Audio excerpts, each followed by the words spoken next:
You should give up where to pass the priority ambulance services. Nonsense. Nonsense. আরেকটা করে নিয়ে আসবো রে ভাই। আমি এত হাইপার কেন? আমার সাথে চলো, আমার ওয়াইফ হাসপাতালে ভর্তি আছে।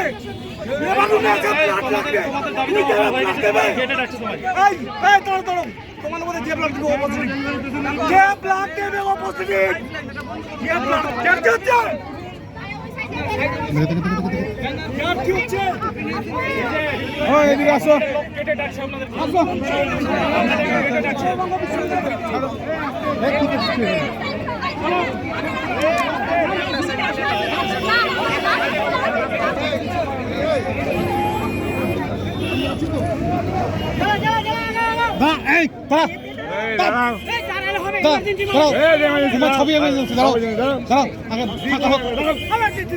আগে ফাঁকা হোক আগে